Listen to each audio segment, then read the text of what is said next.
Dispatchers of Reddit, what are some of the dumbest calls you've gotten? Story 1. I've been a dispatcher for about 7 years now in a medium-sized county in Florida. Every year on July 4th and New Year's, we get calls about gunshots. Every single time the caller is perfectly convinced they're gunshots and couldn't possibly be fireworks. They'll say they hear automatic weapons, or my personal favorite, rapid-fire shotguns. And every single time a deputy goes out to investigate, it turns out to be the unlikely culprit of fireworks. I had one woman call 911 to tell me she found a cell phone on the ground. That's it. Irate elderly male calls 911 while standing in the sheriff's office lobby to report the clerk not being helpful. When I told him that's not something you use a 911 line for, he went apeshit, going as far as threatening to break into the office and shoot me. He was subsequently arrested. Male was arrested for domestic battery, called 911 from the back seat of the patrol car, and stated he was being unlawfully imprisoned. When I told him the only thing I could do for him was to send him more deputies, he said no thanks and hung up. He then proceeded to call 3 more times looking for a different answer. We told the deputies on scene. They took his phone away and added a charge of misuse of 911. Had a woman call in stating she accidentally took too much melatonin.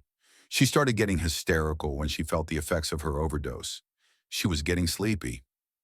Story 2. We have a call that every new trainee at my county listens to during training because it highlights how completely oblivious our callers can truly be. A neighbor enters her friend's house because she's not answering the door. She finds the patient on the couch sleeping. She calls 911 because she's not waking up. She says she's not moving, not answering me or waking up. It looks like she has been cooking with blueberries. Her hands are all blue. Operator already knows that means she's dead. We send everyone out. EMS arrives on scene first and immediately backs out.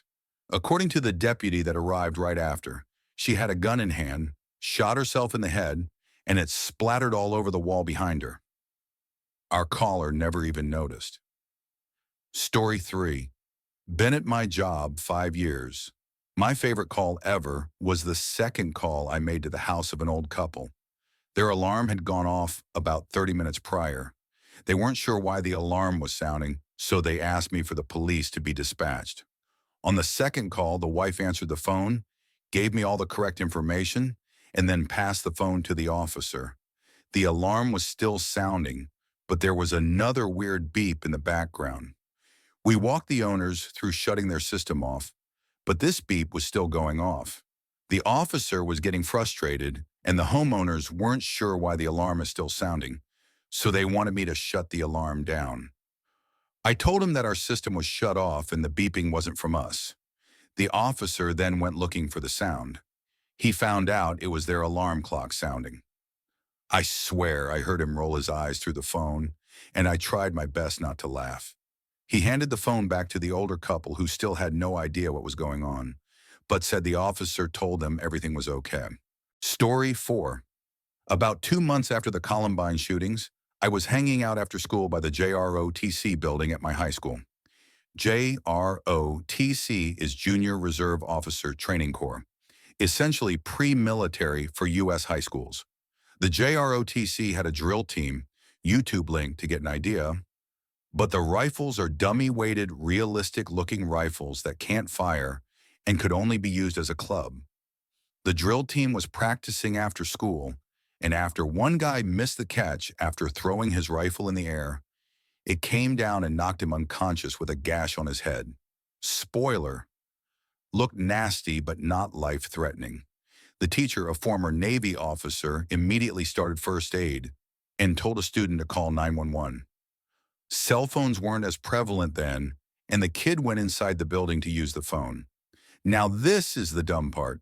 The student, panicking, told the 911 operator that his friend was A, hit by a rifle, B, at a high school, and was C, bleeding out.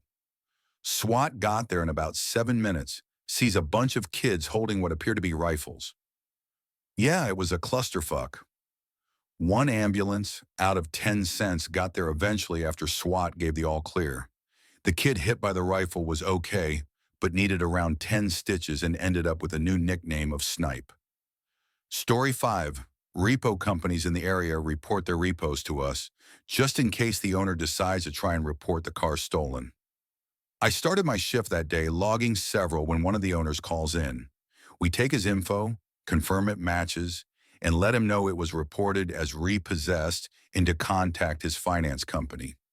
A little while later, he calls 911 again to let us know that he paid it up to date and the address they gave him to pick up the car didn't exist, so he wanted to report it stolen.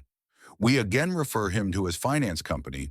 A few hours later, he called 911 again. He checked his onboard GPS signal and saw it listed his car in another city, the next state over. So he had driven there and searched the city but didn't find it, so it had to be stolen.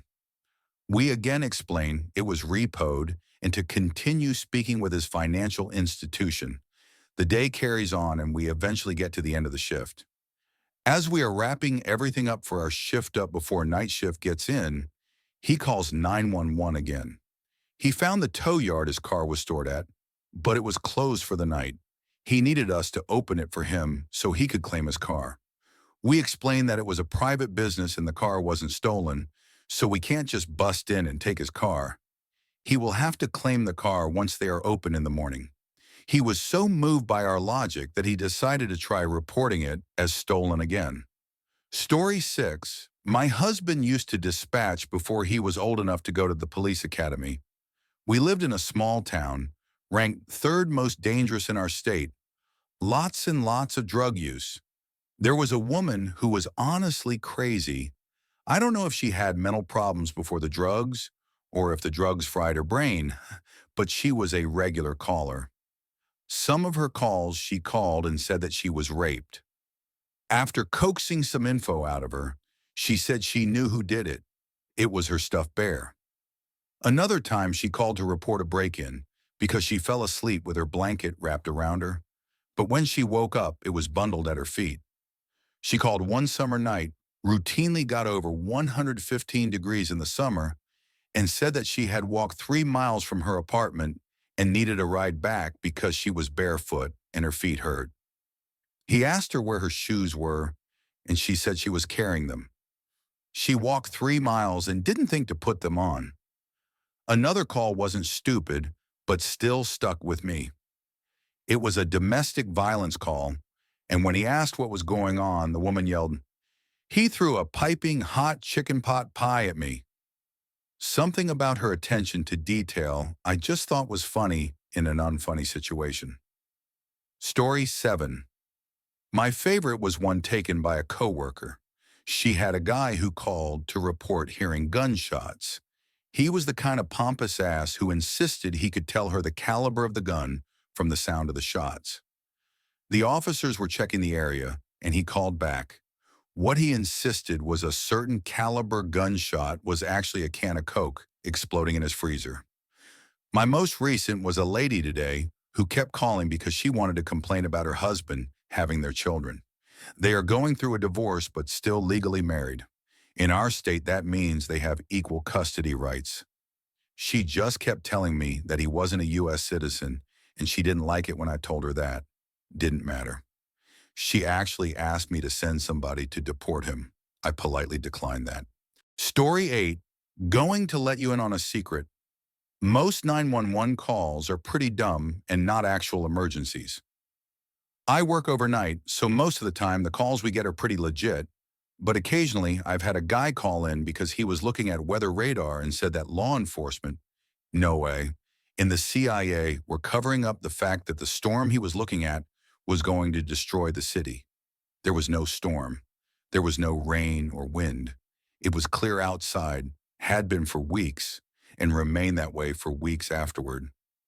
Another woman called in because she said someone broke into her home and was currently sitting on her couch looking at his phone. She said some noise woke her up and she saw the light from his phone when she opened the bedroom door. I asked the usual questions, including whether she had a dog and whether it was reacting to the noise. She said the dog was asleep in the bed and that he usually barks at strange noises. A huge clue that nothing was happening. Most dogs will alert to strange noises at night. The officer goes on scene, doesn't see anything. Turns out the light she saw was from one of those electronic picture frames that she owned and knew about. Another break-in call. A woman calls at around 2:30 in the morning, says she heard someone knocking on her door and heard some noises outside. I've got 2 or 3 officers headed her way. Through our conversation, I find out she is hiding in the closet. Then I ask when the last time was that she heard or saw something strange. She gets very quiet and says she last heard something at around 11 p.m. Turns out she had been working up the nerve to call 911, sitting in the closet for 3.5 hours. These are some of the more memorable ones I've had recently. Story 9. At around 7 a.m., we got a transfer call from California to our 911 center, stating that a woman and her husband were being assaulted in their home by a stranger. No other information was provided except for the address. No prior history on the address either. About half a dozen officers set up a small perimeter around the house to prevent the suspect from running. A highly intoxicated male tries to run out into the backyard and ends up being tased and detained. Sounds pretty standard for the most part. Turns out the original female victim had tried to video chat her friend in California while having sex with a stranger that she and her husband brought home from a club the night before. The stranger didn't like this, so he started screaming and freaking out to end the call. To the person in California, it seemed like her friend was being assaulted, which she definitely was not. The husband was in the corner, probably masturbating, and when the officers tried to speak to him to clarify the situation, he was too embarrassed and refused to cooperate. The guy who was tased was evaluated by EMS, and everyone was free to go about their business once there was some clarity on the situation. Story 10. Had a woman call me and claim that her boyfriend and his son had been kidnapped by a rival gang, and she had followed them from New York along the New Jersey Turnpike, but had lost them. This is already messy because it's across state lines, but I start taking information so I can at least put a BOLO out. I ask for their names. She gives me nicknames at first. Okay, I need their real names. She thinks she knows her boyfriend's real name, but has no idea what his son's name is. Weird, but not important, since I wasn't taking an official report. Just gathering information for a BOLO, so whatever. I ask her what the people were wearing and if they had any weapons. They were disguised as police officers and had guns. Okay, what kind of car did they have? A police car. This is when the bells start going off for me. Ma'am, are you sure it was a police car? Are you sure they weren't arrested? Then she starts speaking in code. The orange line crosses at midnight. Ma'am, what are you saying? I don't know what that means. Is this the police? You know what that means. Okay, ma'am, just go home and we'll give you an update later. I entered the information hoping I would get a warrant back, but nothing ever did. She never called back either. Pretty sure she was just on something, because you have to be pretty out of it to watch someone get arrested and think they're getting kidnapped. Story 11. I'm not a dispatcher, but I was the one to make a call. I was in kindergarten when we learned about community helpers and 911 a few days before my story begins. So we had a German Shepherd named Susie, who I'm still convinced was my mom's favorite child. Susie was a puppy, and she loved running up the stairs, darting into my sister's room and frolic. My sister despised dogs at the time and would make a huge fuss over Susie being in the house, let alone her precious sanctuary. So Susie is rolling around in my sister's room while my sister is angrily storming downstairs to fetch my mom. I've now made my way into my sister's room to roll around the floor with Susie. My mom walks in, steps over my convulsing body, picks up a dejected puppy, and heads toward the stairs. Now, if any of you have ever had puppies, know that when they're being carried when they want to play, they'll squirm, jump out of your arms, continue playing, When Susie began squirming, my mom panicked and tried to hold on to the puppy, but they ended up flipping head over heels and tumbled down the stairs. There was a cacophony of banging, whimpering, and ouch. From the top of the stairs, I saw mum and puppy laying lifeless at the bottom. I remembered my teacher's instructions being, remain calm, dial 911, and explain exactly what happened. So that's what I did. My mum fell down the stairs and she hasn't moved. I think she's dead. And I hung up. Since I had saved the day, I went into the kitchen to make myself a hero's meal, a bowl of Lucky Charms. I wasn't allowed to use the kitchen since I nearly set the kitchen on fire, but that's another story for another day. A few moments later, my mum walks into the kitchen gingerly followed by a dazed puppy. I didn't look up from my cereal when I said, "Oh, you're alive." My mum was about to say something when the phone rang. It was the dispatcher, and she was livid. She scolded my mum, saying I shouldn't have made a false claim, and I wasted everybody's time, blah, blah, blah. My mum was quite proud of me for being eerily calm during the whole thing. Story 12. Relaying these two stories from my mother who worked 911 for 20 years. I've posted them in an AskReddit thread before, but here goes. People are racist assholes. A woman called in panicking and upset, wanting an officer to come out to some shopping center where a dentist's office was.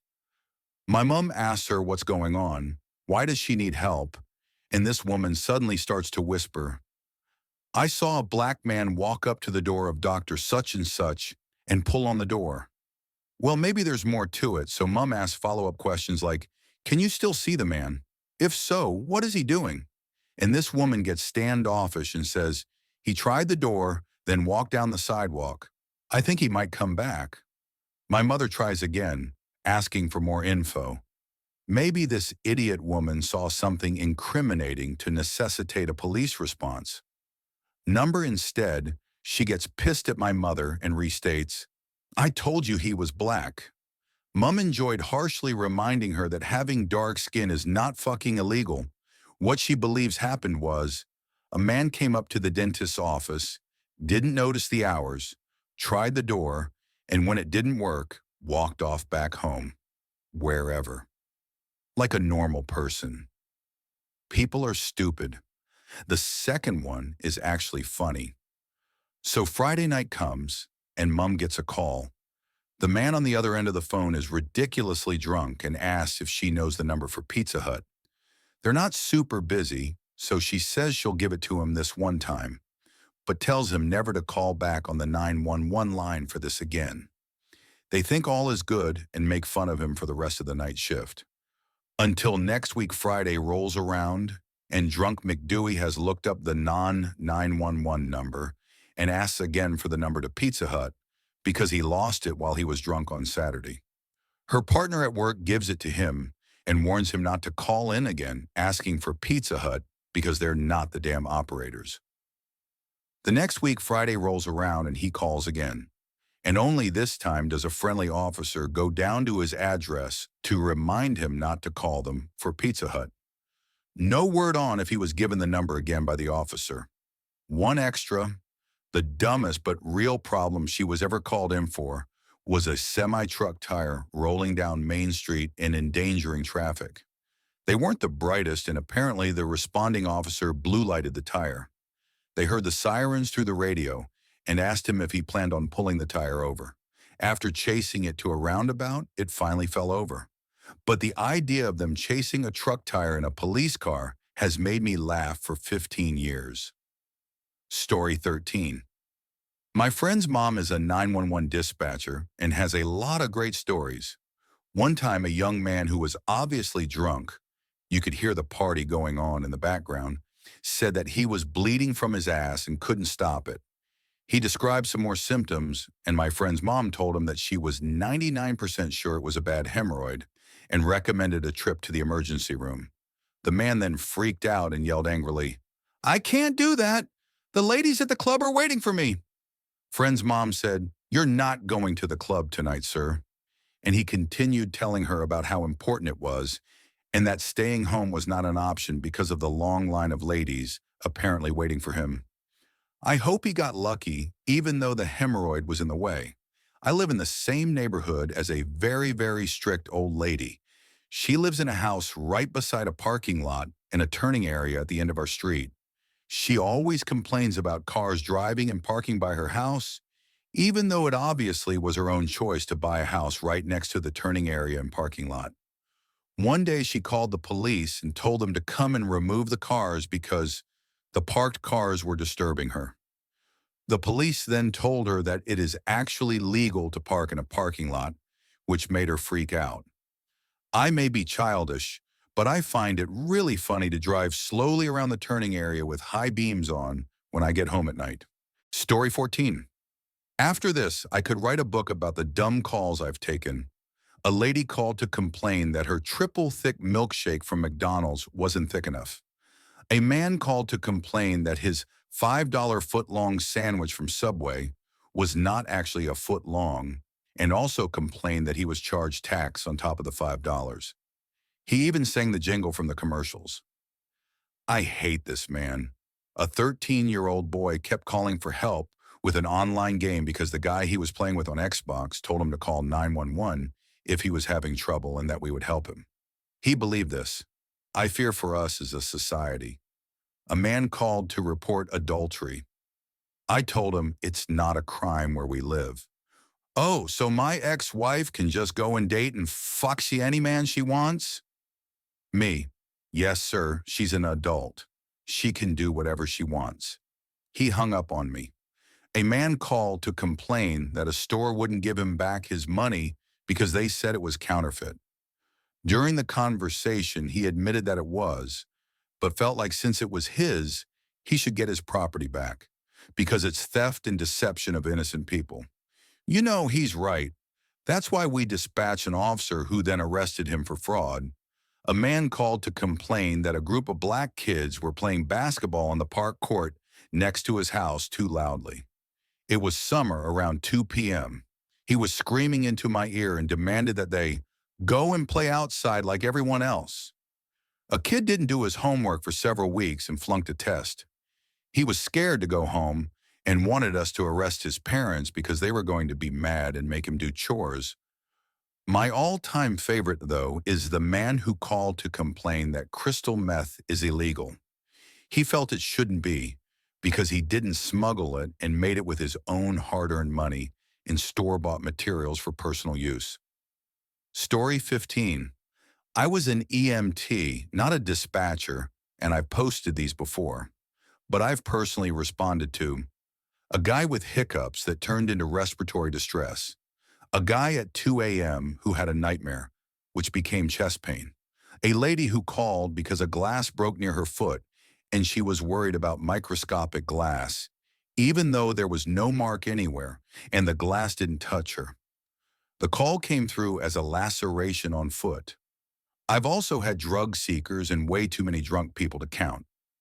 On the flip side, I've also had calls that sounded minor, but turned out to be serious. One guy called because of a stubbed toe. When we got his shoe off, his entire foot was black and necrotic. He later turned out to have dementia. Another patient fell into his pool. Turns out he hit the bricks and had a compound tibia-fibula fracture. Another lady called because she'd been nauseous for 2 hours. Turned out she was having a heart attack. And finally, my first full arrest came through the pager as NV Unknown Medical. Story 16. We got a call about a car stuck in the snow down an abandoned dirt road.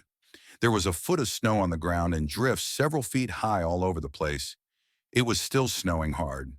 We responded and had to hike more than a mile down the road because there was a bridge, and we couldn't get trucks or a tow truck past it. We got to the car. Young Asian couple, spoke very little English, in a fancy SUV. The display in the car was all in Chinese. We literally couldn't read any of the dash gauges, and there were no typical indicator lights. We started pushing the car, hoping to get it to a point where it would drive on its own. We pushed that damn car for a quarter mile before one of our guys decided to take over driving from the young woman. We got her out of the driver's seat and him in. We pushed a few hundred more feet. Finally, our guy looked around and noticed the e-brake was on.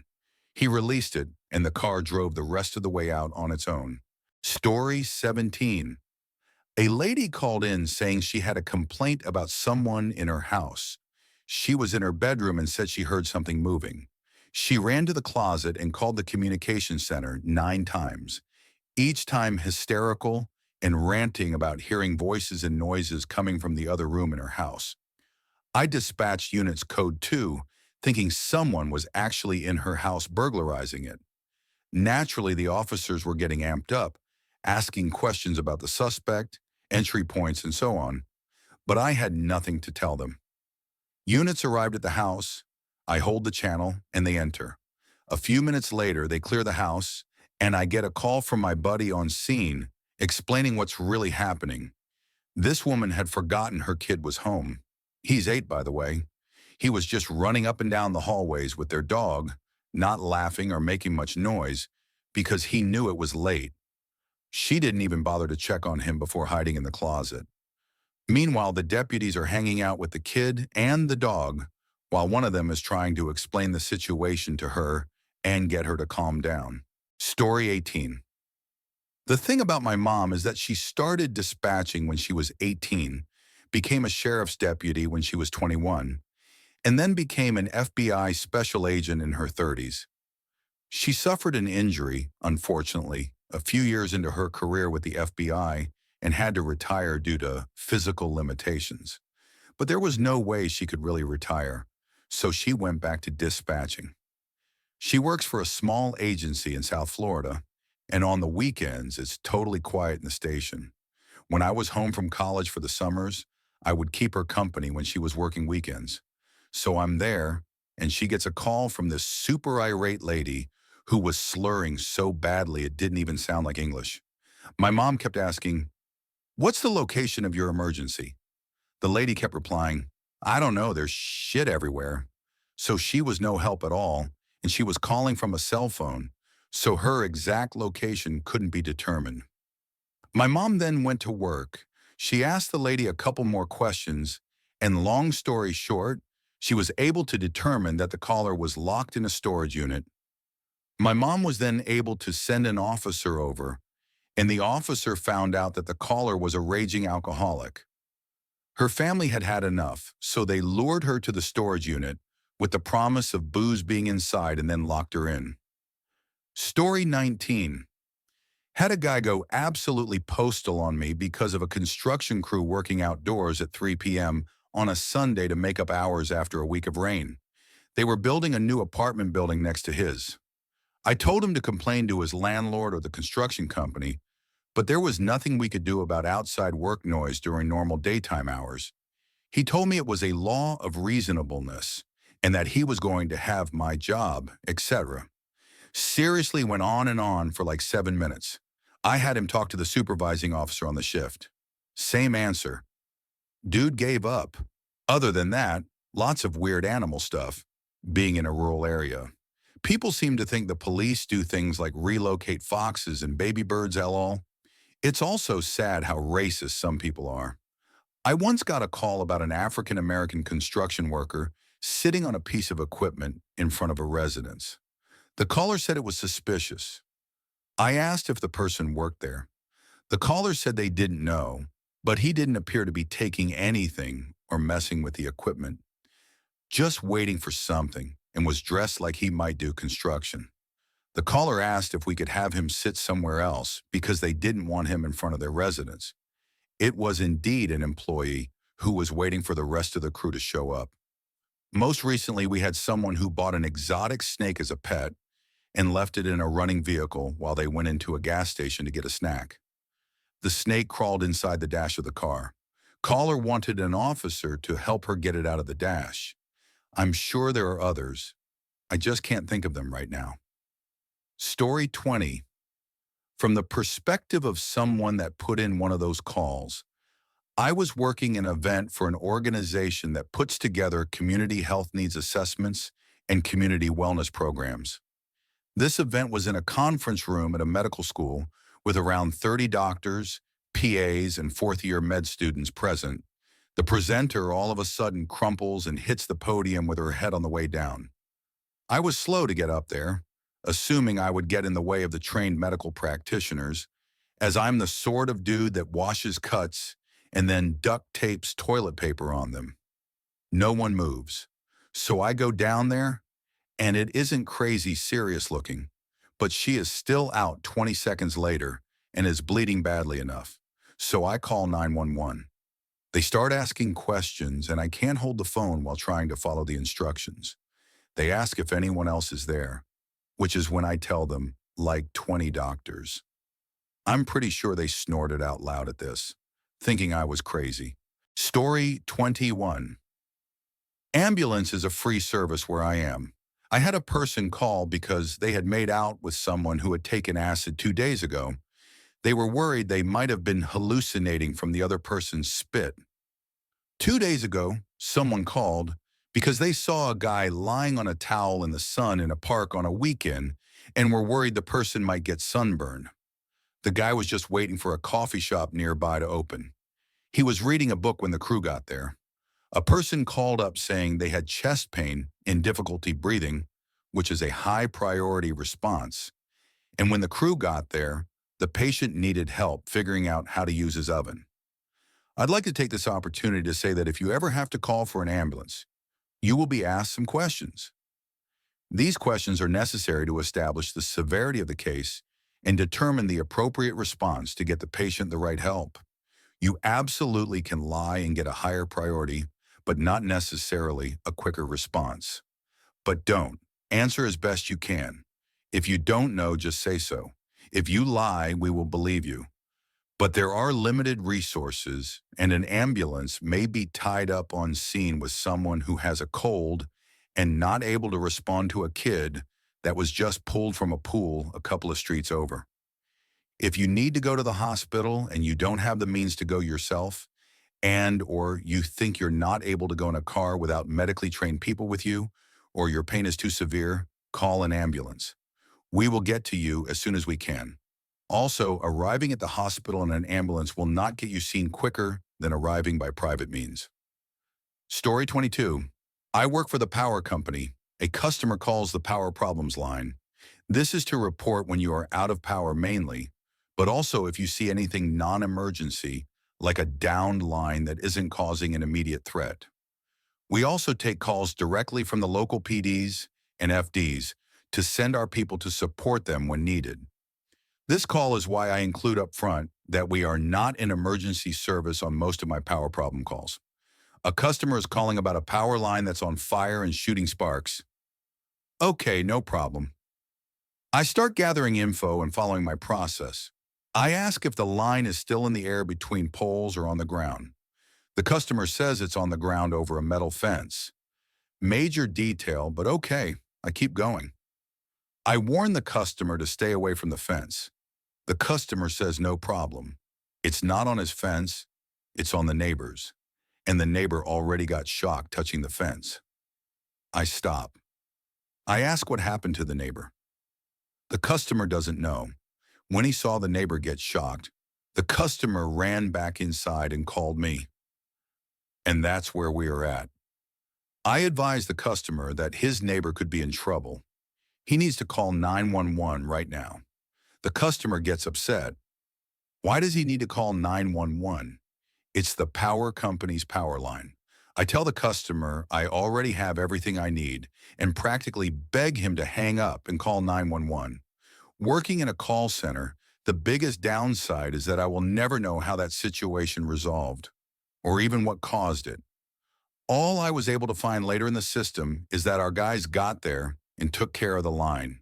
No idea what happened to the possibly life-threateningly injured person, since our reports aren't that detailed. Story 23. One of the best was on a 911 line I answer, and you could tell the person on the other end was about 12 and really nervous. He explains to me that him and his friend found a stray cat, but they both wanted to raise it as their own. I asked what he wanted us to do, and he requested a deputy come out and help them establish a custody agreement where they got every other week so it was fair. Told him that was a call for 911 and hung up. One of the first calls I took post-training period was for a potential DOS for a woman who overdosed and drowned in her tub. The guy was super shady about it and slipped up a few times. Officers arrived and turns out all signs point to a murder set to look like an accident. Detain him and process the scene. Over a year later, he's been cut loose for quite some time. The death has ruled unknown cause, and it looks like he got away with murder. Just recently, we had a homeless guy come into our main lobby around 3 in the morning and ask for a public restroom. I advised him we don't have one, but the McDonald's down the road does, and hang up with him. He disappears out of my line of sight for a bit, and then comes out of nowhere and sits down in our lobby. I assume either this guy is the flash of taking a shit or he decided to hold it for a while longer. The jail came down 10 minutes later and says they have him on camera dumping in our trash can. Sure enough, we checked, and he had taken the can out of our line of sight, popped a squat, and dropped a load. Guy got arrested on site, released a few hours later, but the intake process was a lot more difficult because he had nothing to wipe with. Story 24. A few years ago, a patient of mine came into the pharmacy to fill a narcotic prescription. I'm going to call the patient a lady, but she was anything but. A bit of backstory on our pharmacy. We had a 10% early rule, so if the last script was filled for 30 days, you could get your new script filled 3 days early. A common issue at this pharmacy was running out of Norco in any strength.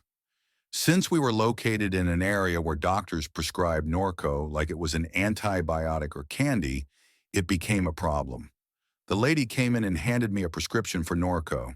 I went to the narcotics safe to check, and sure enough, we didn't have any in stock. All other pharmacies in town were closed until the next day.